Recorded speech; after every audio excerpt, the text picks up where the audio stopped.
Our hearing today focuses on federal spending in response to the COVID-19 pandemic, efforts to conduct oversight of those funds, and opportunities to work together to prevent fraud in the future. I want to begin by thanking Ranking Member Romney for his work on these critical issues and for his proposal to hear from our distinguished panel of witnesses on how Congress and the federal government can strengthen efforts to prevent waste, fraud, and abuse of emergency spending. In early 2020, few could have imagined the impact that the coronavirus would have had on global health and our economy. It quickly became apparent, however, that Congress had an obligation to respond. In those early days, Congress came together to pass the Bipartisan Coronavirus Aid, Relief, and Economic Security Act, or CARES Act. This package included the first round of economic stimulus payments to individuals and families. It also established the Paycheck Protection Program designed to provide loans to small businesses to ensure that they could stay afloat and continue to pay their employees. And it expanded access to health care and life-saving personal protective equipment. As the world grappled with the fallout of the global pandemic over the next 2 years, our country faced additional medical and economic challenges requiring additional emergency relief packages that we passed into law. The majority of those funds were provided in the forms of loans, grants, and direct financial assistance. These programs were overwhelmingly successful. Investing in our economy during the pandemic helped limit negative effects on our economy and prevent a recession. These programs also shored up supplies and resources for hospitals, expanded access to crucial medical care, and deployed COVID-19 vaccines to slow the disease's rapid spread and save lives. All of that allowed us to get back to work and to school. The federal government's response to the pandemic was obviously unprecedented, though, in its size and scope. Because of that, Congress also put in place mechanisms for strong oversight. Toward that end, Congress provided funding for the Government Accountability Office and inspectors general across the government to oversee COVID-19 spending. Congress also established the Special Inspector General for Pandemic Recovery, as well as the Pandemic Response Accountability Committee, to better coordinate oversight and promote transparency among COVID-19 relief programs. These oversight entities have uncovered hundreds of billions of dollars in scams, fraud, and improper payments involving pandemic relief programs and are working with law enforcement officials to hold fraudsters accountable. The staggering amount of fraud that they have uncovered is outrageous and unacceptable. With what we know now, it's incumbent upon agencies and Congress to improve our stewardship of taxpayer dollars. We can and we must do better. Again, I thank our witnesses and all of their colleagues for their tireless work and for appearing today. I look forward to a robust bipartisan discussion on the federal government's response to COVID-19 and how we can work together to hold criminals accountable for stealing taxpayer dollars and how we can prevent fraud in the future. With that, I'll now recognize Ranking Member Romney for his opening remarks. Thank you, Chair Hassan. I am pleased to see a number of colleagues that I respect enormously who are here telling us how we can use our money better and assure that it's being spent wisely. I hate taking you away from your work and having you have to sit here and speak with us, and yet this becomes part of our record. As part of that, I guess we each get a chance to speak, and I apologize for slowing you down by listening to me speak, but I also want to make this part of the record. Far be it from me to change the traditions of the United States Senate. So we agree that the CARES Act was critically important for the country at a critical time. And I applaud the efforts that were carried out then, as I do today, but it's become clear, particularly as a result of the work that you all have done, that the oversight of funds tied to the CARES Act and other COVID relief legislation was lacking. And I look just not only to understand how we can recover some of the things which have been fraudulently taken, but what we can do to prevent mistakes like this in the future. In April of 2020, just a week after the passage of the CARES Act, Senator Tester and I wrote a letter to then President Trump asking him to provide Congress with a detailed plan on how the government would execute the use of those funds and accountability measures that be put in place to ensure that our dollars were spent efficiently and effectively. We also noted the vital role played by inspectors general in ensuring the public's trust in our government. Chief among those concerns was the level of fraud reported by the SBA. It concluded that there was some $36 billion of waste, fraud, and abuse in the pandemic assistance loan programs. But General Ware and his team have estimated the true number closer to $200 billion. So what the true number is, we won't know precisely, but it's an alarming figure in and of itself. I'm also concerned about the pending expiration of the Treasury Department's Special Inspector General for Pandemic Recovery, currently scheduled to sunset at the end of March of 2025. Considering this timeline also coincides with the maturing of loans and the Treasury Department's Main Street lending program, it'd be unwise to have these authorities expire at that time. So the COVID pandemic was, of course, a unique crisis. It upended much in our country, but I believe we have much to learn for how we can do a better job in the future when there are tragedies of that nature. So that is the purpose, I believe, of, at least for me, in our hearing today, and I look forward to hearing you with regards to your testimony from what you've learned, but also your advice on what you think we can do in the future to be better guardians of the people's money. I know that it is not your job to tell Congress how to do our job better. That's not why you're inspectors general.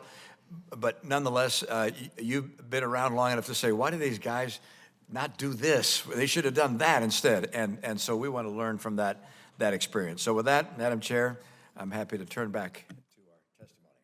Well, thank you, Ranking Member Romney. It is the practice of the Homeland Security and Government Affairs Committee to swear in witnesses. So if you will all please stand and raise your right hand. Do you swear that the testimony you give before this subcommittee will be the truth, the whole truth, and nothing but the truth, so help you God? Thank you very much. Please be seated. And we'll now proceed to each witness. I'll introduce you, and then you'll go for 5 minutes of testimony in turn. And we'll start with our first witness, who is Michael Horowitz, who serves as the Inspector General for the Department of Justice and the chair of the Pandemic Response Accountability Committee, or PRAC. Mr. Horowitz was confirmed to be the Inspector General of DOJ in 2012 and was tapped to lead the PRAC in 2020. Prior to becoming an IG, he served a 6-year term as a commissioner on the U.S. Sentencing Commission, worked as an attorney in private practice, and spent several years as an assistant United States attorney. Welcome, Inspector General Horowitz. You are now recognized for your opening statement. Thank you, Chairwoman Hassan, Ranking Member Romney, members of the subcommittee. Thank you for inviting me to testify at this very important hearing and for the committee's continued support of the IG community and independent oversight. The Pandemic Response Accountability Committee partners with IGs to oversee more than $5 trillion in federal pandemic relief emergency spending. Over the past 3.5 years, the PRAC and its partner IGs have, among other things, promoted transparency by developing a state-of-the-art website, pandemicoversight.gov, that allows the public to see how its money has been spent and provides links to over 1,000 audits and reviews by federal IGs, the GAO, and our state and local oversight partners. We've also established close working relationships and shared information with our state and local oversight partners at a level not previously seen in federal oversight efforts. We've also used advanced data analytics to improve program integrity, prevent and detect fraud, and hold accountable those who've defrauded public programs. The PRAC has issued 2 lessons learned reports to date, detailing how to improve program integrity and prevent fraud. I'm looking forward to talking about those during today's hearing. And we've heard repeatedly from individuals in our work about the important role pandemic programs have played in helping individuals, businesses, and communities respond to the pandemic. However, we've also reported on the serious failures that occurred in implementing many of these programs, including at the outset of the pandemic, failing to use even the most basic fraud prevention controls. These failures resulted in hundreds of billions of dollars in taxpayer funds going to fraudsters instead of the small businesses, unemployed, and other individuals and entities for whom that money was intended. It also resulted in historic levels of identity fraud, leaving scores of identity theft victims. So how do we prevent fraud in the future? In addition to implementing basic program controls agencies must collect and make public complete data on how money is being spent. There are far too many data gaps currently, which we'll talk about, I'm sure, today. Additionally, existing data sources and data analytics must be used to improve program integrity and prevent fraud before funds are sent out. Unfortunately, when the pandemic hit in March 2020 and the PRAC was created, we didn't have a data analytics tool because in 2015, when the Recovery and Accountability Transparency Board sunset, the IG community's highly successful analytics platform also sunset, despite Comptroller General Gene Dodara's plea to Congress and the administration at the time. 6 years later, in 2021, Congress had to appropriate $40 million for the PRAC to build a new analytics center, the Pandemic Analytics Center of Excellence, or PACE, and operate it through, and to give us the funding, which it did, to operate it through our sunset in September 2025. Congress also importantly provided us with special hiring authority that enabled us to attract remarkably talented data scientists that was critical to our efforts. The PACE has been instrumental in advancing our efforts to improve program integrity. Earlier this year, we used the PACE to analyze over 33 million PPP and EIDL applications to identify questionable Social Security numbers, or SSNs. We then had the Social Security Administration tell us, pursuant to legal authorities Congress gave us in the CARES Act, whether the names, dates of birth, and Social Security numbers used in those PPP and EIDL applications match the information in the Social Security Administration's database. As we publicly reported at the time, we determined that over 69,000 questionable SSNs had been used to obtain $5.4 billion in PPP and EIDL funds, and that another 175,000 questionable Social Security numbers had been used in applications that were ultimately not paid. And we identified another $38 million in funds that were sent to applicants using Social Security numbers of deceased individuals. All of that through our effort to match data using the PACE. Had the PACE been available to us at the outset of the pandemic, we could have worked with SBA and the SBA OIG to flag these suspicious applications before the money went out. And by the way, the $5.4 billion is over 300 times the annual cost for the operation of the PACE, which is $16 million. The PACE is also providing investigative support to more than 600 pandemic-related investigations that are currently ongoing, with an estimated fraud loss of about $1.8 billion. The PACE's ability to prevent and detect improper payments and reduce the incidence of fraud cannot be overstated. That's why it's critical for Congress to pass legislation allowing IGs to use it to oversee all federal spending and to make it permanent. The extension wouldn't create a super IG that duplicates the audit, investigative, and oversight efforts of IGs.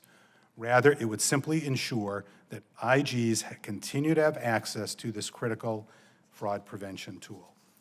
Thank you for your time, for holding the hearing, and I look forward to answering your questions. Thank you very much.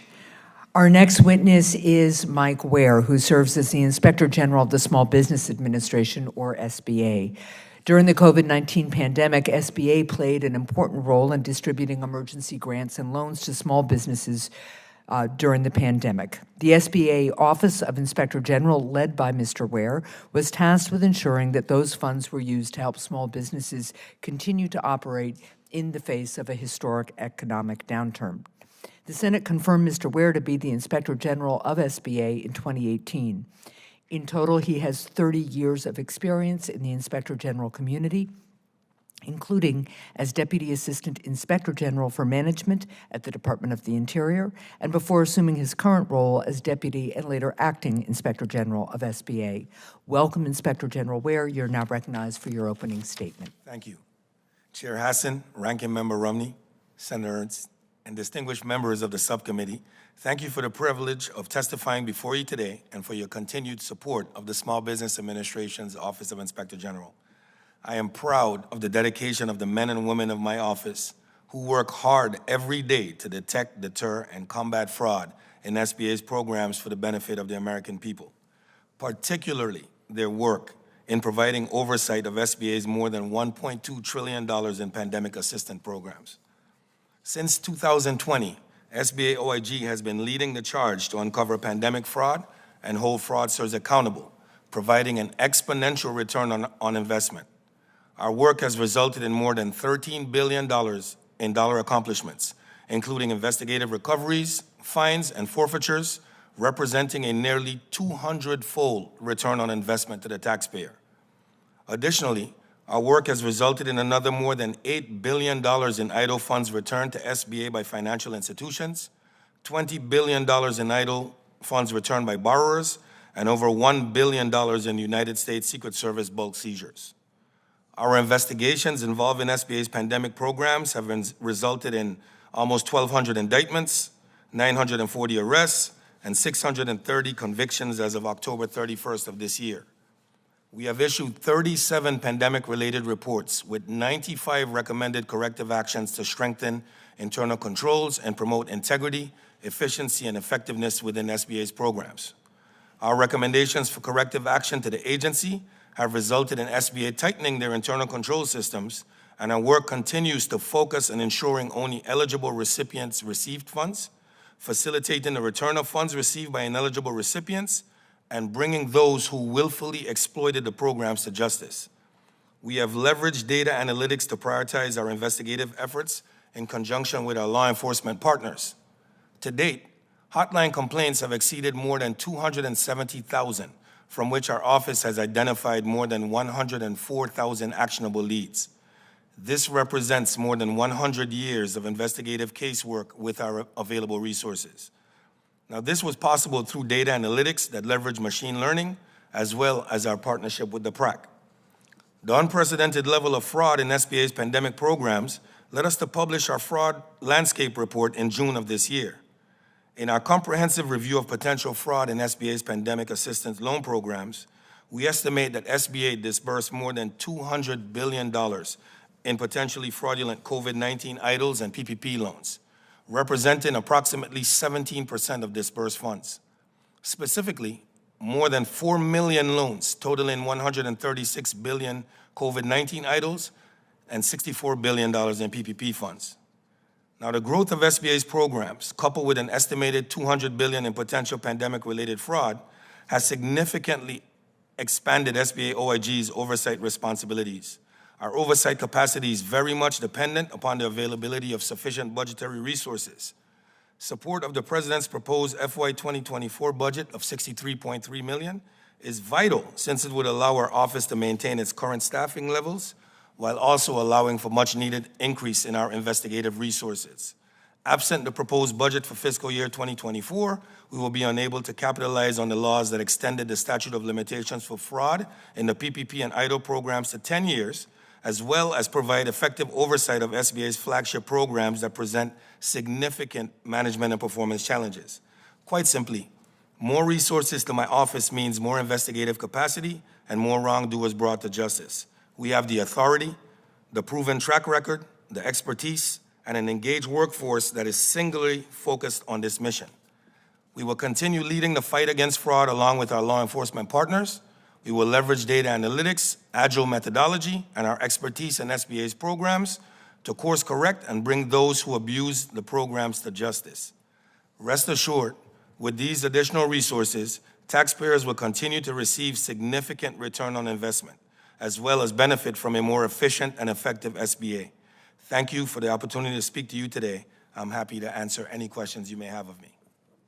Thank you very much, Mr. Ware. Our next witness is Brian Miller, who serves as the Special Inspector General for Pandemic Recovery. Before being confirmed to be the Inspector General in 2020, Mr. Miller held positions as Inspector General of the General Services Administration, Senior Associate White House Counsel, and as an Assistant United States Attorney. Welcome, Inspector General Miller. You're now recognized for your opening statement. Good afternoon, Chair Hassan, Ranking Member Romney, and members of the subcommittee. I am Brian Miller, Special Inspector General for Pandemic Recovery. We refer to ourselves as SIGPER, as everyone in Washington has an acronym. Thank you for the opportunity to appear here today. We appreciate it. We appreciate your support for our office. As I explained in my submitted written testimony, it is essential for Congress to promptly extend SIGPER beyond the current sunset date of March 2025. SIGPER is investigating cases nationwide with potential fraud totaling over $565 million. So far, SIGPER has opened a total of 64 complex fraud investigations with 130 potential defendants. SIGPER's investigations have resulted in multiple arrests, indictments, guilty pleas, in addition to millions in court-ordered restitution, forfeiture, seizure orders, and a large civil settlement. We have made 22 recommendations for suspension and debarment to the Treasury debarring official. And in addition, approximately $21 million in multiple Main Street Loan Program funds have been returned and repaid by borrowers because we contacted them, notifying them that we were looking into their loan, and they immediately repaid. What is particularly notable about SIGPER is that we have developed these cases by our own initiative. It's our own preactive work in developing these cases. 89% of our investigations were started by our office. SIGPER has also completed several audits related to Treasury's direct loans to air carriers and businesses critical to national security, and is in the process of auditing the Main Street Lending Program and the effects the program's loan losses are having on Treasury's investment in the program. Borrowers who receive direct loans, or MSLP, that's Main Street Lending Program, MSLP loans, were not required to make payments whatsoever in the beginning. That is, no principal, no interest for the first year of the loan. Even before principal became due in year 3, SIGPER observed an alarming rate of defaults by borrowers who failed to make interest payments. Interest payments became due in year 2. So even the interest payments, people were defaulting on. As a result, SIGPER is concerned that the default rate will grow exponentially in years 3 through 5 of the MSLP program as repayment of principal becomes due. The MSLP program loss figure reported by the Federal Reserve has steadily increased and is reporting, even this morning, they reported $310 million in loan losses just this morning. We believe that this trend of increasing defaults will not only continue, but is likely to accelerate as MSLP loans reach their 5-year maturity date when borrowers must repay 70% of the loan principal. These balloon payments will undoubtedly lead to significant numbers of borrower defaults, just as my office sunsets. Not all the defaults will necessarily indicate fraud, but a default is a red flag that merits further investigation. SIGPER's recent review of information about MSLP loans that are either in default or considered impaired resulted in the opening of criminal investigations. Thus, in mid-2025, we are going to enter a period in which an even larger number of frauds may be revealed. But by the terms of our authorizing statute, SIGPER is scheduled to sunset in March 2025, just at the time when SIGPER is needed most. We will not be able to undertake the thorough and effective investigations that will be warranted at that time. For this reason, I ask Congress to move quickly to authorize extending SIGPER's operations to September 30, 2030. SIGPER is the only agency that focuses specifically on potential fraud that has been committed by Treasury's in Treasury's direct loan programs and the Main Street Lending Program, and it should be permitted to continue doing that. For these reasons, I urge the subcommittee and Congress in general to move quickly as possible to extend SIGPER's operations. I welcome any questions, and thank you for the opportunity to be here. Well, thank you very much. Lastly, testifying on behalf of the Government Accountability Office is Rebecca Shea. Congress authorized GAO to conduct sweeping oversight and analysis of pandemic relief programs, To date, GAO has authored more than 200 reports on the pandemic and made nearly 400 recommendations to improve service delivery and prevent waste, fraud, and abuse of pandemic relief funds. Ms. Shea is a director of the GAO's Forensic Audits and Investigative Service Team, which conducts audits to identify waste, fraud, abuse, and mismanagement of taxpayer dollars across numerous federal programs, including those created to provide relief during the pandemic. Ms. Shea has more than 20 years of audit experience, and she and her team frequently employ advanced data analytics to help agencies predict and prevent fraud. Welcome, Ms. Shea. You're now recognized for your opening statement. Thank you, and good afternoon, Chairwoman Hassan, Member Romney, and members of the subcommittee. Thank you for inviting me to discuss insights into fraud prevention based on cases of COVID-19 fraud and the recommendations and resources GAO has developed to address fraud and payment integrity risks. Congress and the administration have provided trillions in COVID-19 relief funds to help the nation respond to and recover from the pandemic. Many of these funds went to the right recipients in the right amounts, providing needed assistance to unemployed workers, small businesses, and many others. These programs were critical for assuring public health and economic stability. Along with the good these programs offered comes the fact that fraud is inevitable where there is opportunity for gain. And with the trillions of dollars in program benefits, along with certain risk factors present in many of these relief programs, there is an unprecedented opportunity for fraudsters to gain.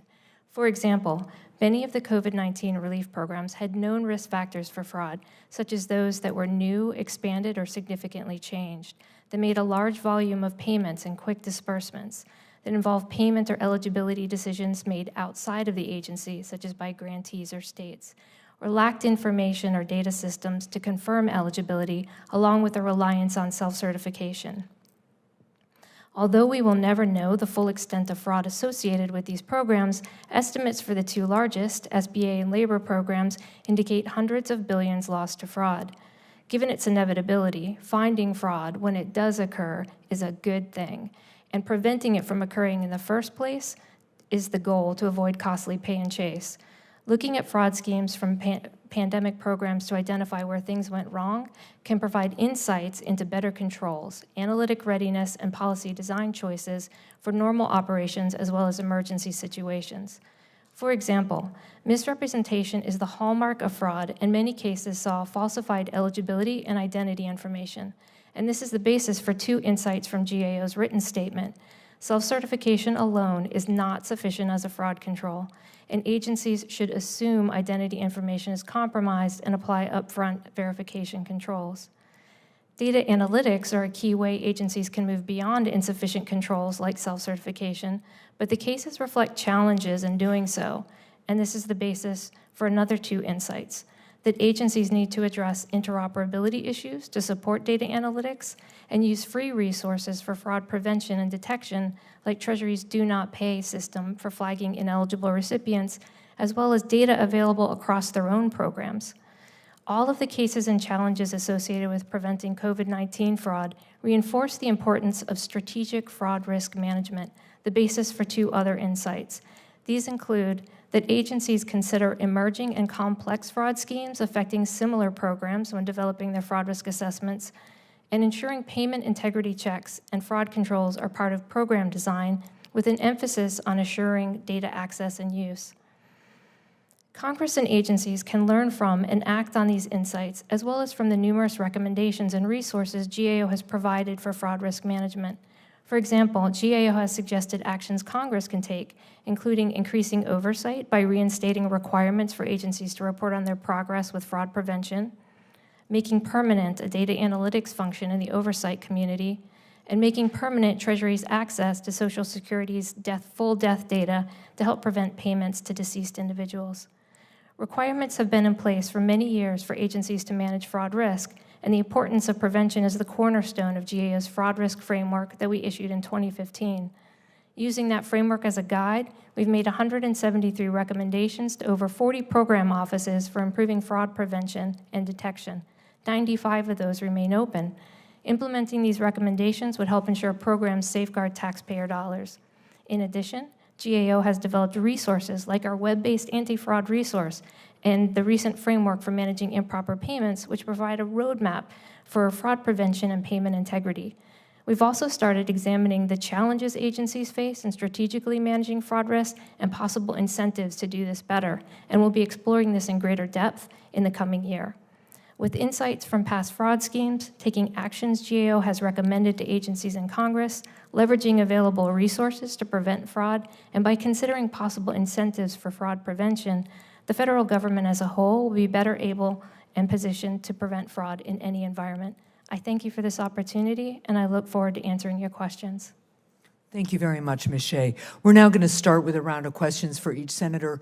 I'm going to begin, and then we will alternate off, and some other senators may be in, and welcome Senator Ernst, who is not generally a member of this subcommittee, but who asked to participate. We're very glad to have her here.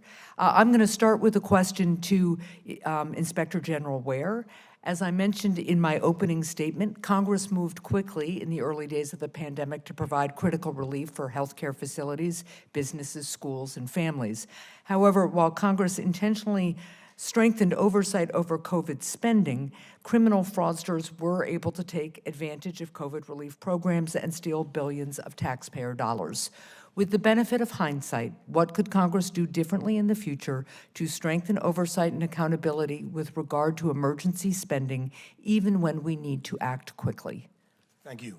It's interesting that with the benefit of hindsight, it seemed like, we're often, everybody at this table say that we're in the hindsight business. Yeah. But I tried from the very beginning to get way out of the hindsight business. I'm gonna get there. But to put what we thought should be done at the onset of the programs, which we did with the first 2 lesson learned reports that went out before the first loan went out. And we kind of detailed at that point what we thought should be done on the onset. It's the same thing that IG Horowitz and myself and many others in the community have been discussing. It's one of the things I know that he probably will speak about, is leaving a legacy document that defines just that, and many of us are already working on that very document at this moment. But relative to hindsight, I believe one of the things that has to be a critical part of our thought process is internal controls as a primary ingredient when baking, if you will, the bills and the acts. In this case, the controls that would have normally been in place, let's say for the flagship programs, and I know these was not designed to be that, right, were gutted and removed from the onset. So many of the control mechanisms that would have been in place to catch things on the onset simply were not there. And that's why about, 30 days later, I was sounding the alarm saying, we have a problem, we have to improve the control environment. But that's one of the primary things. There's one other, but. Sure, go ahead. Sure. One other is also ensuring that we have the ability to share data across government agencies. And I understand the Privacy Act concerns, I get that, but it could be for key reasons at key times. And in my opinion, I feel that this would have been a key time and would have allowed us to set up controls in the beginning and not end up in the pay and chase model that we're in currently. And it would allow us to more quickly catch wrongdoers as well if we were able to share that information. Well, I appreciate that. And then, of course, one of the key issues here is making sure that as we exercise internal controls, we have the resources to do it quickly and effectively in this kind of setting. Ms. Shea, a question for you. As Inspectors General and GAO have pursued their important oversight work, they've made hundreds of recommendations to federal agencies and to Congress to improve program operations and avoid additional fraud. Earlier this year, GAO issued a report that included several recommendations to Congress for preventing improper payments and other forms of waste, fraud, and abuse of taxpayer dollars, specifically by mandating stricter anti-fraud controls within agencies. How would congressional action on these recommendations help improve program delivery and prevent fraud in future emergency spending efforts? Yes, thank you. So the Comptroller General in a previous testimony talked about 10 matters for Congress, and I'll mention 2 here that could help address these payment integrity issues. And the first is partly what IG Ware was talking about, is the preparedness issue, right? And one of the matters that we've recommended is helping agencies get better prepared by Congress reinstating reporting requirements for agencies in their annual financial reports to report on their progress with fraud risk management. That requirement sunset in 2020, right as we were entering the pandemic, and they had not made significant progress on that. And had they been better prepared, had they, dedicated entities for fraud risk management, had they assessed their fraud risk, had they identified data sets and got them in place, and addressed some of those interoperability issues prior to the emergency situation, they would have been better able to pivot when they had to plus up those programs. So reinstating that reporting requirement, we think, would help with that. That provides needed transparency for oversight for the IG and the GAO community, but also for Congress. I also think that having that reporting requirement, each year they have to report, it kind of nudges the behavior that you're looking for. So that would be one significant thing. Another thing that we've recommended Congress do is to continue the oversight and analytic capability of the PACE. And as Chair Horwitz mentioned earlier, that capability existed in our experiences with the Recovery Act. When we had that capability, there were data MOUs, there was expertise in place, and all of that sunset right before the pandemic. And all of that expertise was lost. This expertise exists now. They were able to accomplish 95 MOUs, data sharing MOUs. All of that would be lost. There's a significant upfront investment that was made in the PACE, and we think it's cost effective to continue that. The capability exists there with SIGI to be able to carry forward those MOUs and those data analytic capabilities. Well, thank you. And I think one of the concerns people express is that sometimes the concern is implementing stricter controls prevent or slow down relief from reaching those in need. Can you explain why that may not be the case? Yeah. Well, I won't say it isn't the case. There's always a friction there. When you think about eligibility and identity verification versus getting things out quickly. But I think the important thing to think about is there's a distinction between getting any payment out the door and getting reasonably accurate payments out the door. And so you do want a little bit of friction there. And I think also it's important to think about how because of the scope and scale of identity theft, there were a large number of people who legitimately deserved, unemployment and other benefits. When they went to try and claim those benefits, they had already been claimed by fraudsters. So when you think about that friction, it's actually in the benefit of the taxpayers to have a little bit of friction there so that they can make sure that they access their needed benefits that they're rightly And I'll follow up a little bit more, but there's obviously technology that can help us do some of those fraud prevention measures very quickly in this day and age. So, Senator Romney. Thank you. I'm going to yield my time to Senator Scott. Thank you, Senator Romney. Well, first of all, I just want to thank you for what you do. I've been up here 5 years, and I think the Inspector Generals, the independent Inspector Generals, the GAO, the Comptroller and the Currency, they actually give us pretty good information to able to do our oversight job. So I want to thank you for that. So in my state, people are sort of sick and tired of the federal government. They don't, there's not a lot of trust left in the federal government. They think, it wasn't before, but with the pandemic, they just see this unbelievable waste. I've talked to people that say, we got money we weren't supposed to get, and they told us, just keep it. This stuff's crazy. I've been, from the day we looked at the CARES Act, I opposed the state and local bailouts because I didn't believe the revenues were going to go down that much. And I'd been a governor, and I knew where my tax base was going to be, and it wasn't going away. But it happened. I think the state and local bailouts total about $500 billion. $500 billion.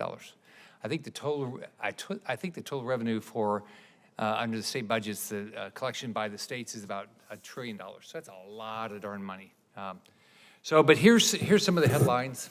Biden administration to fund crack pipe distribution to advance racial equity out of state and local bailout money. That's one. Vaccine bonuses, aid to businesses, and a golf course. I thought the money was supposed to go over COVID and to save people's lives. Citizen states put $350 billion stimulus windfall to widely varied use. Flush with COVID-19 aid, schools stir funding to sports. That's interesting. Connecticut City used COVID relief funds to hire a marching band. Probably all like marching bands, but that doesn't seem smart. I've got a list, a mile long of different things, examples. Luxury hotels, golf courses, boathouse construction, aquarium maintenance, basketball hall of fame, art festivals, municipal anniversary celebrations, weed eaters, auto repairs, horse feed, sea urchin hatcheries, walkways at zoos, fire hydrants, and trash cans and swag bags. State and local bailout forward to save people's lives. Now, I try to think about how my voters think about this. So I think we've all if we've been in a rush, we went to a fast food place, and we ordered a meal through the darn line. We rushed out, we got our food, and we got on the highway, and we found out those darn French fries weren't there. It's sort of the way I think a lot of people think of the federal government now. They say, well, I'm willing to pay my taxes, but I'm not getting what I paid for. And then I also thought about we've all bought houses, right? And you remember how we always hire those darn inspectors? They cost us money, and we think we're going to know what we got. And then afterwards, we find that the pool doesn't work, and it was, oh, they didn't check that. Or gosh, there's a leak in the roof. So you guys bust your butts, okay? I mean, you do. I mean, I like all your reports and everything. So put yourself in my position. I got the people in my state saying, why do we spend the money like this? You guys are trying to do your job. Why doesn't this work? First off, have you guys had the experience with a fast food place? Probably have, right?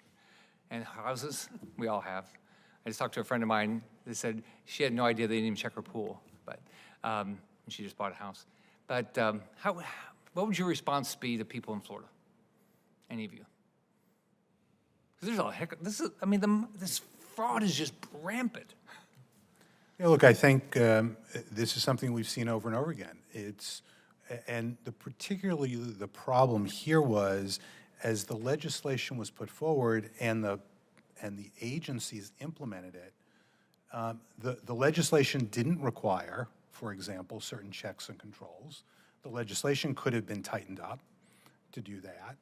And then the agencies' view was, going back to the chair's question, all about speed. It was, we just need to get the money out. The country is shut down. This is particularly in March and April 2020. We just need to get the money out. You IGs, you law enforcement folks, go figure it out later where the fraudsters are. We're just going to get the money out. And that resulted in tens, hundreds of billions of dollars in fraud. And so two overlaying concepts, I will say, is I think Congress, as it legislates, needs to think about, with a program like the Coronavirus Relief Fund, CRF, the first $150 billion, which was in the CARES Act for state and local entities, and then the State and Local Fiscal Recovery Fund, which was the $350 billion in the ARP bill. Both of those had very little parameters as to what they could be used for. And so they were lawfully used for certain things that people would ask the questions. Those don't seem tied into the pandemic. And so Congress can legislate better, and agencies certainly can do a much better job. We've written, all of us here, hundreds of recommendations, probably thousands at this point of recommendations on how the executive branch and agencies can do a better job in implementing these programs. And the problem, I've talked about this over and over again, the problem with sending this money out is the hundreds of billions of dollars that didn't go to the small businesses, that didn't go to the unemployed from the UI programs, that didn't go to various folks that state and locals perhaps we think should have funded. They didn't get the money. This wasn't an unlimited sum of money. It was a large sum of money, but it wasn't unlimited. So every dollar that went somewhere else didn't go to the people who really needed it, or the businesses that really needed it. Did you guys even have the power to look at the state and local bailout money? Yeah, we did. You did? And we have. And so we've worked with the Treasury Inspector General. They've relied, actually, we created, for example, with our analytics platform, a risk scoring model, taking 27 variables and helping them have that information so they could assess the risk in both the CRF and the SLFRF program, the two state and local programs. And they've identified, in the latest numbers, $2.24 billion in question costs from their work and relying in part on our data. Go ahead. Thank you. So we know that requirements for strategic fraud risk management have been in place since 2016 for the agencies, and we also know that the lag in implementing those requirements in normal operations led to some of the large gaps in what we saw in the pandemic. And we wanted to get behind that, right? What is going on? Why are these lags continuing? So in a recent survey that we did of the 24 CFO Act agencies, we asked them about the challenges and what might incentivize you to take these actions that we want. So behavioral economics, we think, is the way to go. Try to figure out what's going on, what's preventing them, what are the barriers, and what can nudge them in the direction that we want. Now, the challenges are not going to be super surprising. It's access to data and resources and analytic capabilities and tools and techniques, which we think that a centralized, government entity like Treasury's Office of Payment Integrity can address some of those issues. On the incentive side, there are a number of things that the CFO Act agencies mentioned, like congressionally directed funding for payment integrity, ability to demonstrate return on investment from fraud risk management activities, a couple of other things. And one of the things that we're going to be doing in the new year in GAO is delving into some of these incentives and these barriers to taking a strategic approach to fraud risk management. Thank you. Senator Ernst, I'll yield to you. Thank you very much, Madam Chair. And thanks to all of our witnesses for being here today as well. I don't typically sit on this subcommittee, so I do want to thank Chairwoman Hassan and Ranking Member Romney for allowing me to join you today. So to our witnesses, thank you all very much for your efforts to hold these federal agencies accountable, including the Small Business Administration, and to protect our American taxpayers. All the work you do really does deserve recognition, so thank you. As a ranking member of the Senate Committee on Small Business and Entrepreneurship, it is one of my top priorities to ensure that the federal government is addressing the more than $200 billion in COVID-19 relief that was fraudulently paid to scammers.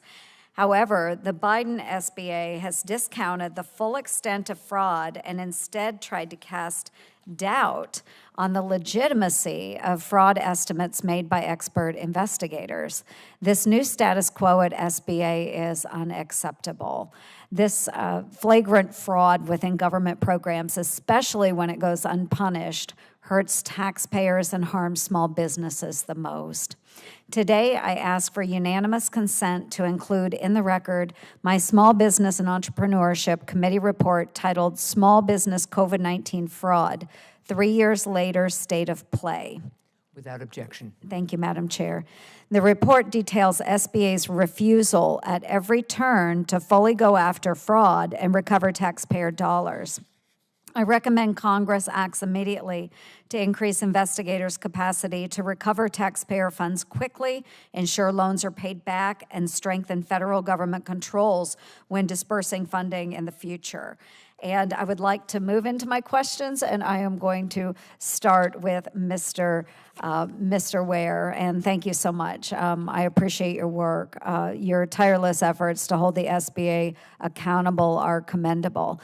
Biden's SBA is in violation of federal law by prematurely ending active collection activities on more than $63 billion delinquent, idle, and PPP loans with balances of up to $100,000. Federal law prohibits agencies from ending collections on fraudulent, false, or misrepresented claims. When your office recommended for the SBA to not end active collections on fraudulent, false, or misrepresentative claims, the SBA did not fully agree. How many instances of fraudulent, false, or misrepresented loans are you aware of that the SBA has ended collections on? Thank you for the question. It's a significant amount. The exact amount I could get back to you with in terms of in details. We definitely have it, but it is. And we share your concern, and they know that we share the concern relative to ending collections on those amounts. Thank you. And further, your office reported that SBA did not conduct sufficient analysis to support its decision to end the collections. My Strengthening Taxpayer Recoveries Act would follow your recommendations and require the SBA to simply refer loans over to the Treasury Department so it can decide the kind of collections that are necessary for the loan. Can you tell us why it is so important that the SBA refer those delinquent loans over to Treasury? Yes, well, first off, they have a requirement to, and that's the most Is important it the part. law? It's the law. Yes.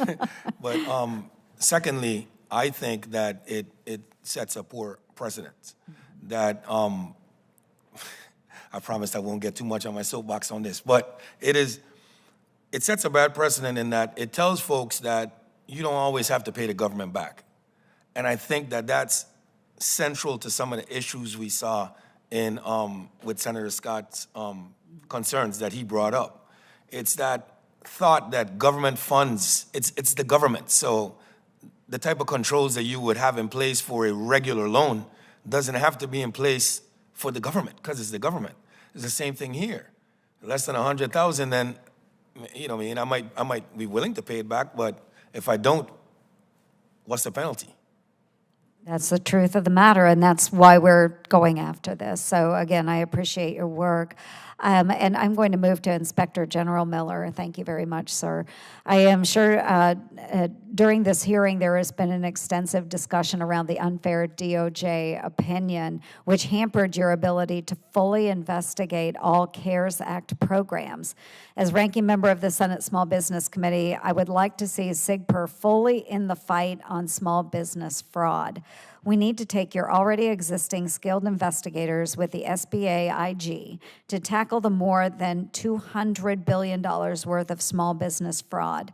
My bill would extend the SIGPER and make clear we need as many folks across our government to help claw back funds. How would restoring the SIGPER's authorities contribute to recovery efforts for the unprecedented scale of fraud within the SBA's pandemic programs? Well, I think we could contribute a lot. We stand ready, able, and willing to assist General Ware in the fight against fraud in those programs. And we have a number of very experienced prosecutors. Senator Scott mentioned CRF. That was originally one of my initiatives when I became SIGPER.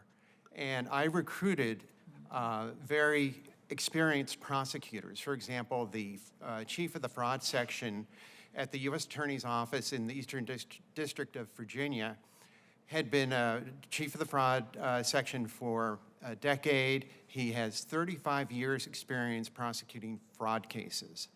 And so he is now part of our office. And I have a number of experienced federal prosecutors on staff because I think I'm old-fashioned enough. I'm a former federal prosecutor too. I'm old-fashioned enough to think the answer is criminal prosecution. That will deter others from taking advantage of these programs. And we have had a lot of success with criminal prosecution and getting indictments. And even in the CRF, we had a number of open cases, some accepted at U.S. attorneys' offices. We had one involving Stonecrest, Georgia. The mayor, we had to pull out after the Department of Justice says you don't have jurisdiction in that area. The FBI took over the case. The mayor of Stonecrest, Georgia, pleaded guilty. And so I think we could contribute a lot in a lot of areas, but specifically, we are happy doing the Main Street Lending Program and the direct loans from Treasury, and I think we're doing a great job. I would be happy to, under the leadership of General Ware, subordinate to him, assisting with PPP cases. We do PPP cases through the PRAC task force, and General Horowitz has highlighted one of the cases we did recently down in Texas. It's the largest, I think it's the largest PPP case that the task force is doing, and that's in his written testimony. And we led that investigation as well. So we're happy, we're able and willing and eager to jump in and do these cases. That is what excites the people in my office and me. I appreciate it. And I appreciate the time as well. To our chair and our ranking member, thank you very much for allowing me to join in. And thanks to all of our witnesses for the great work that you do for our agencies. Thank you. Well, thank you, Senator Ernst. And I will just note that one of the issues that this all raises is how do we make sure SBA has the resources to both pursue collections and do the essential work to serve small businesses all around the country. And I think that that's something that our appropriators are looking at so that the cost-benefit analysis that SBA needs to do when it decides not to collect some cases isn't as pressing for them. So I appreciate your line of questioning. Senator Romney. Thank you. General Ware, with his comment about repaying government loans and being honest with funds that one receives from the government, reminded me of a movie. I don't think I would have ever imagined the circumstance I would be bringing up a movie named Nacho Libre, but in that humorous comedy, there was an occasion when someone was stealing the chips that were going to be going to the orphanage, and the main character, Jack Black, said, "These are the Lord's chips, so you can't steal the Lord's chips." And he said it with a most interesting accent, which I won't try and imitate. Of course I watched that movie more than once. And somehow, I mean, I understand the sense that taking money from a church is stealing from God, and the book of Malachi talks about the punishments for that, but I also think stealing from the government falls not far behind in that we're stealing the resources of people who've worked and have put aside what they have earned to help our government. And for people to steal from that, either by not paying back a loan or by being dishonest in their use of the funds, is something I find quite extraordinary. And we have a responsibility to try and minimize that. And I'm going to ask about who it is that's doing it. From your experience, is it small-time individuals that like, oh, look, I can make $25,000, I can make $50,000? Is it organized criminals that have a system for doing this? Is it foreign entities, organized or disorganized? And I know it's going to be, I presume it's going to be different for different programs, different for SBA that it might have been for unemployment insurance and so forth. But based on your experience, who are the folks doing this today in these programs? And it may be different than other government programs, but for those associated with the COVID relief programs, who is doing it? And we'll start with, yes, Chairman Horwitz. Yeah, thank you, Senator. Yeah, it's sort of all of the above. Yeah. And the problem is it was so easy for some of these programs that it was almost an invitation to come in. So we have foreign entities. Nobody checked foreign IP addresses to see if they were foreign IP addresses. We have state actors. I mean, they didn't even have to put a U.S. address and so forth down. They could even put in anything, and we just said, oh, okay, here's the money. Nobody checked. In fact, we are trying to the point of controls. We're trying to look at SBA data to see the IP addresses, and they didn't keep the IP addresses because it wasn't required for them to maintain it. So we don't even have a way of going back to try and figure that out. So that just, for example, a basic mind-numbing, basic yeah. issue. What proportion would you think is foreign entities, or is it just impossible to know at this stage? I don't know that we have a number at this time. I don't know if you have a... We issued a report on loans that went to foreign IP addresses. Yeah. And I can't recall what the number was, but it was a significant number that went. Significant enough that I led a U.S. delegation earlier this year that went to Nigeria to discuss partnerships in getting some of our money back that went to bad actors over there. I wondered why I had stopped receiving investment opportunities from Nigeria. I think I know now. Just to give you a sense also of the opportunistic nature of this, Yeah. for the UI program, we've identified a bunch of Social Security numbers that were used across various states. We have one number that was used in more than 40 states because the states didn't speak to one another, and that program is so decentralized. So we see this in a large and a small scale, and one of the concerns I think we all have is we've trained people at some level to say, go try and defraud a federal program because it's easy to do it. And that's a bad message. Mr. Miller, yeah. Yes, we participate in the Department of Justice COVID-19 Task Force. And in that capacity, we look at a number of cases. And our staff member, a prosecutor, of course, has told me in my notes, he says, we have seen volumes of overseas IP addresses identified and associated with unworthy individuals obtaining CARES Act funds. So it's hard to quantify, but we are seeing money going to IP addresses overseas. In some of our other programs, Main Street Lending, for example, we have seen money going to South America, to the Middle East, and to China. Yes. I found the figure was $5 billion. $5 billion was what we reported that went to foreign IP addresses. $5 billion. $5 billion. That's extraordinary. Why is it, do you believe, that people are so willing to defraud the government, to steal from the government? I mean, are our penalties too small? I mean, should we have far more punitive measures to go after people who steal from our government? Perhaps I have two examples of this. Yeah. And one is in one of the cases our agents was working, as they started to pull the text messages and the emails, they were saying they aren't checking anything, is what was routinely being said across the board. So there was a second one that when questioned as to why'd you do this, he said, I'd do it again.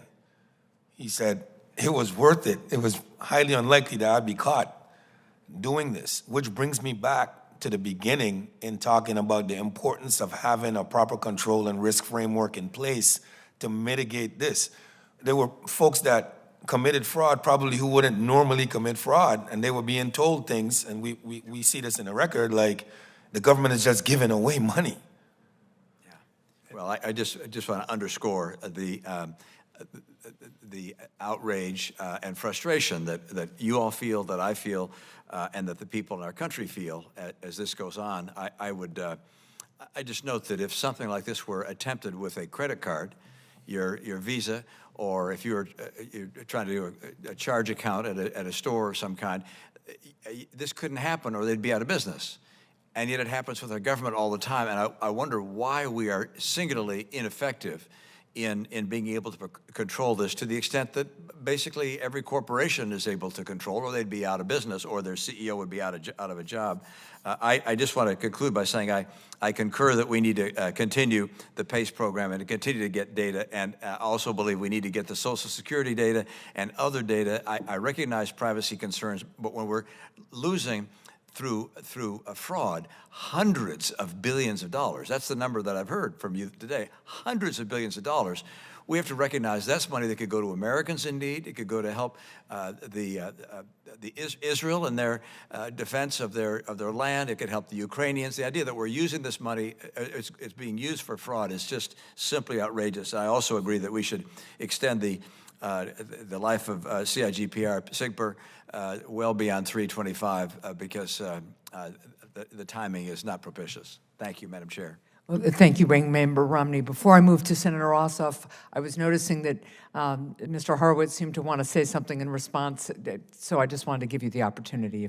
No, that's fine. I was going to echo what IG Ware said, which is I'm not sure the penalties are the problem, because we, for example, recently got a 25-year sentence on a fraudster and tried to get the news out about that. The problem are the opportunities that were presented. And having basic controls, like you said, when an individual tries to commit small dollar fraud and gets stopped, they usually don't try again because they understand there's something there. That doesn't help perhaps with organized crime that are more sophisticated, but we could have stopped a lot, I think, of the lower dollar frauds, the non-organized crime, which is probably most of what occurred, because they wouldn't have had the attitude that IG Ware mentioned of, this is easy, the government is saying, come in, just take the money. We're not going to ask any questions. And if you tell people that, sadly, as you said, even in the worst pandemic, even when their citizens need the money, they're willing to come in and take the money.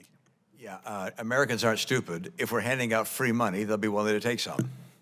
Yep, and we also have to invest in the capacity for those controls. Senator Ossoff.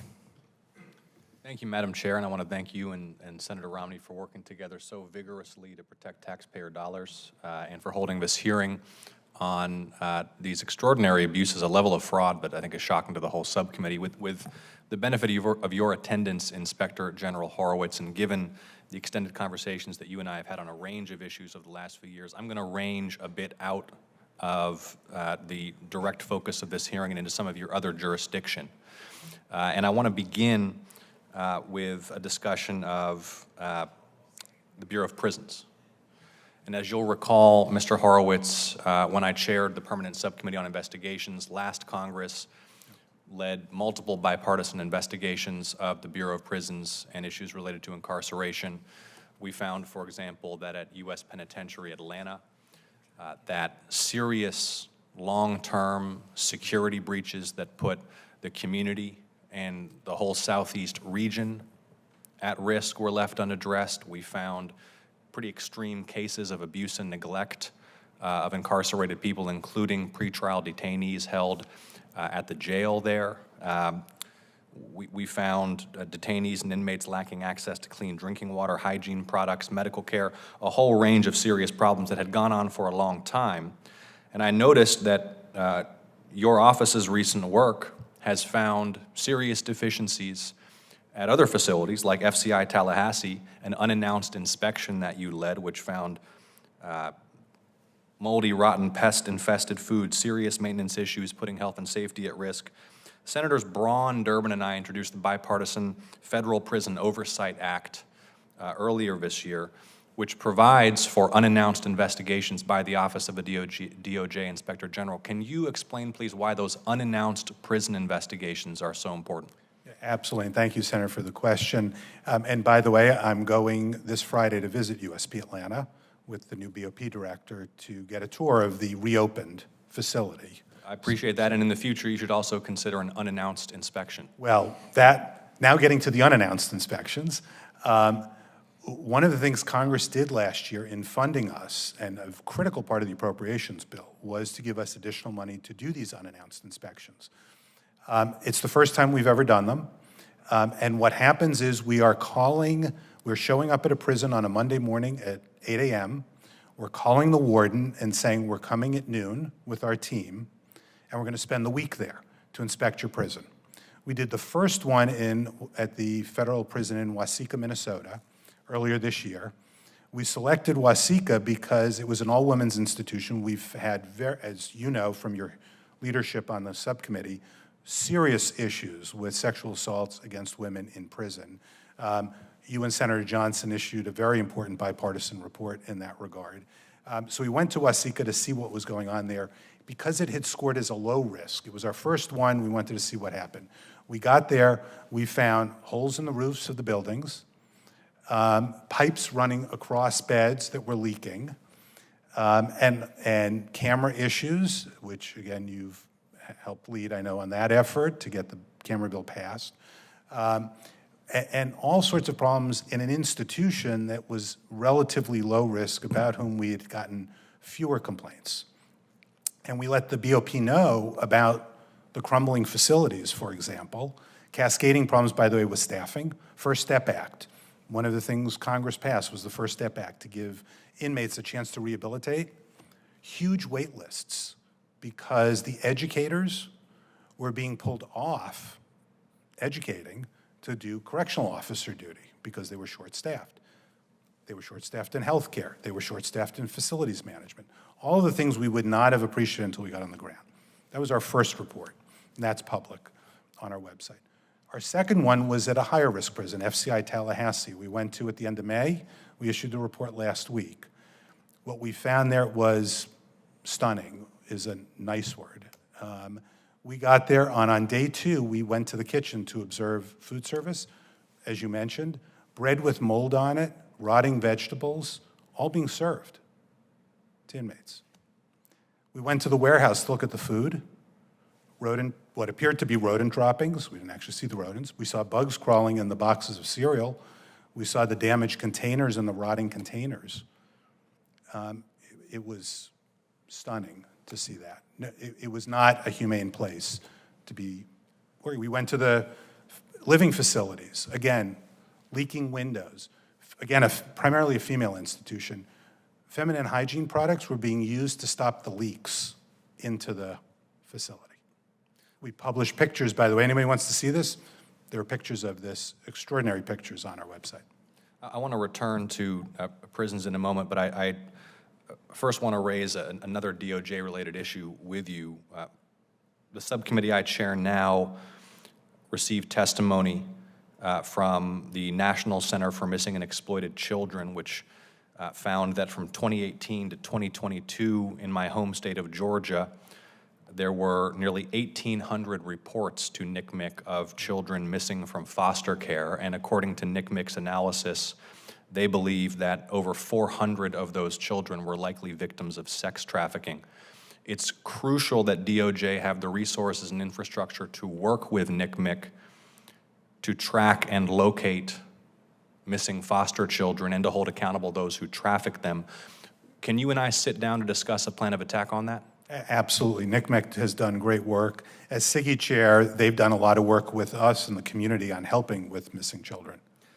I would note, for the purposes of that work that we'll do together, that DOJ's Office of Juvenile Justice and Delinquency Prevention, which administers federal grants to states under the Juvenile Justice and Delinquency Prevention Act, there are conditions on those grants. To receive full funding, state grantees have to comply with certain core requirements. Here's one of them, that children who commit what are known as status offenses, or offenses that would not be criminal if committed by adults, like running away from a foster care placement, cannot be placed in juvenile detention or correctional facilities. Is your office currently undertaking any work to oversee the implementation of that legislation or other issues related to foster kids? Yeah. So we are not doing anything currently, and I'd be happy to sit down with you to talk about that. We have done work in the past about the issue you mentioned, about detention facilities and how OJJDP, which is the acronym for the entity in the Justice Department that manages those grants, we're handling that with states, and we've found some serious issues with that before. So this is an important issue, and I'd be happy to talk with you further about it. I appreciate that, and thank you, Madam Chair, for indulging some questions that strayed from the focus of your hearing. I appreciate it. Well, thank you, Senator Ossoff, and thank you for your focus on really important issues here. And to Inspector General Horowitz, thank you for the continued work you and your team do in that area. I have one more round of questions, and then, if something else occurs to Senator Romney, he'll have another go at it, and then we'll wrap up. But to Inspector General Horowitz, the Pandemic Response Accountability Committee was established in part to improve coordination within the oversight community. One of the key tools that the PRAC developed to aid this kind of coordination is something that you've been talking about, the Pandemic Analytics Center of Excellence, which, as you noted, allows data from many different agencies to be analyzed side by side to help investigators spot patterns or anomalies indicative of fraud that they might not see if they only had a narrow view of just one agency's program. Many in the oversight law enforcement community have called for the Congress to make this type of tool permanent. You have echoed that call today. How could the PACE or other data sharing improvements contribute to the future work of the oversight community and the ability to prosecute fraud? Thank you for the question. I think it's very important that we all talk about prevention. And that's what I want to focus on as I think about analytics going forward. Because of the failures that occurred at the outset of the pandemic, we're all about chasing the money. This was this pay and chase model. So the analytics were being used to try and catch the bad guys. Right. Anybody who is in this area will tell you that once the money goes out to fraudsters, good luck finding it, right? It's going overseas, it's going into crypto, it's going into other places. We are chasing it, and you've heard from IG Miller, IG Ware, the great work that's being done to collect. But we're talking hundreds of billions of dollars of fraud, and we're talking about billions, which is a big number, but still a very small percentage. So it's very important because what has to happen is we have to work with executive branch agencies, OMB leadership, and Congress to make sure agencies use an analytics platform to prevent fraud before it happens. It doesn't require this notion that we had two choices, which I've heard over and over again at the outset of the pandemic. Either get the money out today or wait weeks and weeks and weeks and weeks to verify. That was nonsense. There's always an alternative choice. As we've heard, it's a balance of risks. The work I mentioned, we sent 2.7 million Social Security numbers to Social Security Administration. In about 2 weeks, we got the information back from them. Is it a real number? Does the name, date of birth that they put on their application match what you have in the official records? Is the person living or dead? You don't need much more than that to right away figure out, is this a problem, right? So if we had this up front, which is the problem with it expiring in 2015, we had to build it anew. By the way, Congress spent millions, I was on the recovery board, to support that analytics platform. It went away, the taxpayers got essentially nothing for their money. 6 years later, $40 million had to be invested to run this program for 4 years or so. It would be, I think, an awful outcome if the taxpayers again in 2 years ended up with nothing to show for that, when it could save literally billions of dollars, and importantly, Congress should make it applicable across the board to all federal spending. There's no reason it should only be limited to pandemic funding. Well, thank you for that. I want to follow up with Inspector General Ware a little bit on this issue of prevention. We've discussed today technology can be a critical tool for identifying and preventing fraud. However, many agencies, including the SBA, struggled to roll out pandemic relief programs due to their aging technology infrastructure. How did existing challenges such as legacy IT impact the overall success of the pandemic relief programs or exacerbate fraud at critical agencies? And can you speak to how SBA overcame some of its legacy IT challenges? We've been reporting the IT challenge as one of the top management challenges facing SBA for a number of years. With that being said, they were running the 7A program, right, using the technology that they had existing and the relationships they had in place with the banks. And I believe that's why they were selected to run PPP and EIDL, because those things existed. And they existed in a way that they were working. They had some work to be done, but they were working. The issue was when you had 14 years worth of lending running through the door in 14 days, then I think maybe anybody would have had issues with that. But relative to the IT platform, what they did to mitigate those issues was they contracted it out to a private contractor who had a lot of experience in moving large volumes of loans. And that's what they did. Now, still, we would have appreciated seeing the type of control infrastructure that I recommended before the first loan went out, but that wasn't done as speed was the only thing considered. Okay, thank you. To Ms. Shea, state and local governments were important partners in dispersing federal aid during the pandemic. They were also overwhelmed by numerous attempts to defraud pandemic programs. However, states that successfully implemented tools such as identity verification technology as part of their application processes were much more successful in identifying attempted fraud. For example, early implementation of identity verification technology in Arizona is credited with preventing more than $75 billion in unemployment insurance fraud. What prevented more states from implementing similar measures? How can Congress encourage states to adopt identity verification technology or other anti-fraud tools? Yes, states had some of the same issues with legacy IT that IG Ware just mentioned for SBA and some of the other agencies. Early on, some of them had the legacy IT systems that did enable them to address cybersecurity issues, identify fraudulent and stolen identities, to be able to connect with the Integrity Data Hub, which is the multi-state Department of Labor funded program that enabled states to see and cross-check against all of the other state data whether or not people are applying from multiple states, and then also had an identity verification control in that. Early in the pandemic, only about 3 states were enrolled in that, but as we progressed, as they identified some of these issues, by 2022, about 34 to 43 states were signed up with the Data Integrity Hub. And one of the key things that I think is important there is us continuing to focus on labor's, Department of Labor's progress, trying to get states signed up for that so that they can leverage that capability of the multi-state data. And we've been reporting on that and checking their progress. And at this point, all of the states have agreement with the Integrity Data Hub to use those services. Great. So one of the things we can do as we think about this is try to provide incentives for states to participate in this kind of data sharing and verification identity technology. Okay. 2 more questions, one to Inspector General Horowitz, and then I'll ask a wrap-up question to the whole panel. Mr. Horowitz, efforts to prevent fraud and recover stolen taxpayer dollars are made more difficult when these crimes are perpetrated by foreign criminal organizations, as we've talked a little bit about. For example, federal investigations revealed that Chinese hackers stole millions of dollars in pandemic relief funds.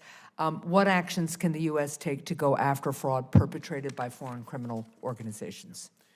I think there are a few things, the most obvious being look for foreign IP addresses when you're doing things online, or as these were. Look for masking of VPNs, VPN addresses, masking of addresses using VPNs. Look for multi-dipping. This is one of the challenges we've seen, and this is one of the reasons why the PACE has been so successful, because we've gotten the data from across agencies. And so we're able to look for that multi-dipping in a way that, frankly, agencies haven't been able to, in part because of data sharing limitations. As mentioned, we have 90-plus agreements in place where we can do this. Those are a couple of the examples. But we're also part of the International Organized Crime International Operations Center at the PRAC. So we have an analyst sitting there. And so we're working with those folks who understand what's happening globally, and I think that's a critical part. And frankly, that's why agencies struggle sometimes in this space, and that's why it's so critical that we're the ones, as IGs, who have these tools to be able to undertake these efforts. Excellent, thank you. So my wrap-up question to all of you is to ask each of you to provide a lesson learned from the response to COVID-19 and how it can inform the federal government's response to future crises. And if you feel like you've already said it, feel free to say that too. But why don't we start with Ms. Shea, and we'll just go right down the line there. Yes, I think this is a lesson relearned, not necessarily learned, and that is that recoveries, when you try to attempt to recover funds lost through fraud and improper payments, you get pennies on the dollar. And so prevention is absolutely critical, and we need to ensure that agencies are taking the steps to assess their fraud risks, that they have figured out what their risk tolerance is going to be for normal operations and emergencies, and then if they're going to lower the tolerance, that they've got a robust post-payment recovery plan in place. And that they've identified the data sources that they need, and they have those MOUs in place to be able to do those checks. All of those preventive activities need to be in place so that we aren't chasing the funds after they go out the door. Thank you very much. Mr. Miller. We all agree that more controls and checks and anti-fraud provisions need to be in place to prevent fraud. But I also have some mundane recommendations. Our first recommendation was to Treasury, and that was to add audit rights to contracts. So when you give out the money, when you make the loans, you put a clause in the contract that says the IG has the right to inspect your records. If you're going to take our money, we have the right to look at what you're doing with it. So that's a simple, non-glamorous recommendation. The other recommendation that I'd make very quickly is that when Congress, and I'm not a policymaker, so please forgive me. No, it's fine. But when Congress decides to give money out in the form of loans, I think that it needs to think about how to prepare the federal agency to be a lender. The Department of the Treasury became a lender under the CARES Act. That's unusual. It's not a commercial lender, but it was making loans. And so it needed to build an infrastructure to help them know how to be a lender, how to be an effective lender. We deal with banks and lenders all the time. We deal with the Treasury. Banks and lenders approach things differently. They have due diligence. They'll do due diligence on, well, assets you all know, you're business and professional people. But even in the meantime, when there isn't a crisis, if you're thinking of using a federal agency as a lender, it may make some sense to build up an infrastructure and training in that agency so that when it does lend, it knows it can actually make good decisions about lending. It has a program of review. It knows how to analyze assets and financial documents. And I understand that they can hire contractors to do some of that, but I think the agency itself needs to do that. And even when you have contractors, and even in the Main Street Lending Program, you have, it's a complicated program. You have Treasury funding it, you have Federal Reserve partially managing it, and you have Federal Reserve banks involved in it, but you have commercial lenders actually lending the money. So in the Main Street Lending Program, they'll make a loan, and they're on the hook. If the loan goes bad, they're on the hook for 5%. Right. Treasury pays 95 if it goes bad. And of course, you have to remember the commercial lenders, they also charge interest, they charge transaction fees, they have all sorts of fees to try and make up that 5%.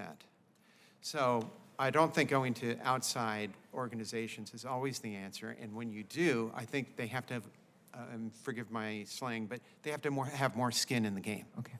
Because, you know, if they're making money off these loans, even when they default, they're not going to be that careful with it. Got it. And so that's one of my concerns. But we will come out with lessons learned, and I don't want to monopolize the time. Well, I appreciate those lessons very much, and I look forward to the further expansion of that. Mr. Ware. I'll be real quick here because I always wanted to say that I'm going to punt to Mike Horowitz.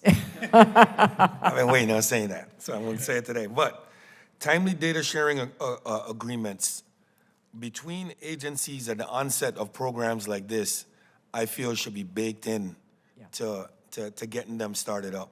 Because like IG Horowitz mentioned, prevention is where we need to be on this from the outset. And one other thing on that, I'm on record on this. I am generally opposed to self-certification as a rule. I don't believe that has served us well at all. And now I'll punt. Mr. Horowitz. Thanks. Well, I'll say ditto to what IG Ware just said. It's about prevention. We have to think about how to prevent the fraud on the front end. One of the things we haven't had a chance to mention in my testimony is one of the things we started, which was brand new in 2021, was what have come to be called gold standard meetings at some level, which is we got in the room before money went out the door, the PRAC, the IG, the agency, the OMB leadership, and the ARP implementation team leadership. And the agency was required to present to all of us what its controls were so that we could kick the tires and give our views. And this was on the understanding we weren't pre-clearing anything as IGs. We weren't giving up our independence. It was our ability to say, we've seen this play before, and here are the problems. Here are the challenges. Here are the things you need to think about. And it's been very valuable. I think we've done 30 or so of those over the last couple of years. It went so well, OMB put out a memorandum, 22-04, which puts that in writing as a best practice.